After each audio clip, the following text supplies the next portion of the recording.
So, good morning mga ka-Inday! This is your Ian in Canada! So, hayun guys, nandito ako ngayon sa Toronto at syempre, marami akong ganap ngayong araw na to. Unang-una, kailangan namin pumunta ng mga kaibigan ko sa Canada Service para mag-renew ng health card. Kasi nag-email na si Canada Service na kailangan naming i-renew ang aming health card. So, nagyaya itong friend ko na kung pwede is mag-walk-in na lang kami since pareho kami ng case na kailangan namin i-renew ang aming health card. At pangalawa ay mag-celebrate kami ngayon ng kanyang birthday sa Mandarin Restaurant. So, yun guys, so sobrang napakasaya ngayong araw na to, maraming ganap. Huli, so naghanda ako ng bouquet, naghanda ako ng kanyang, yung isusuot namin sa ulo.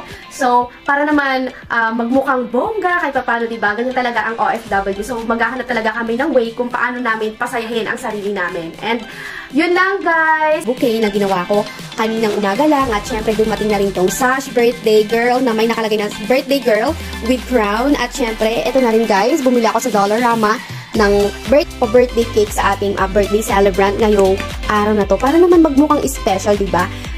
So, ayun guys, outfit check muna tayo. So, ito guys, yung damit na to, ibinigay lang sa akin ni Ate Vandy. Yan, bigay siya. Then, naka-warmer ako sa loob. At may leggings ako na may fleece. So, para hindi ako malamigan. Kasi negative 13 sa labas. Para naman hindi ako ginawin doon ng bonggang-bongga. At syempre, ayan, ito ang susuot kong jacket. Actually, ito yung pinaka-paborito kong sinusuot ng jacket. Dahil, kino-cover niya na lahat hanggang tuhod ko. So, hindi na ako masyadong nilalamig once na hanggang dito yung na-cover ng jacket.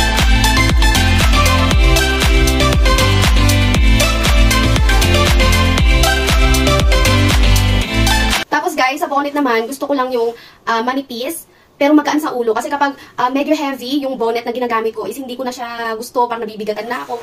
Ganun, kaya gusto ko yung bonnet ko, yung parang isusuot ko lang, tapos hindi ko siya maramdaman sa ulo. Ganun. Guys, ito nabili ko lang to sa sa Checkpoint. Checkpoint ba yun? Yeah, Checkpoint, $8 with tax $10.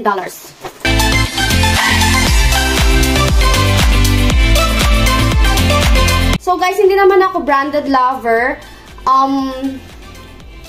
Talagang gusto ko, kung tinignan ako ng mga ibang tao or tinitignan ko yung sarili ko, kailangan malinis, maayos ako, ganun. Kahit pa ulit-ulit yung mga dinadamit ko, sinusuot ko, okay lang sa akin as long as komportable ako, happy yung mata ko na nakikita yung sarili ko. Hindi ko na sinasabing maganda yung mga outfit ko kasi may mga tao naman syempre na hindi sila nagagandan sa outfit mo, pero syempre sa akin kasi as long as comfortable ako, masaya ako, doon ako magre-rely sa nararamdaman ko.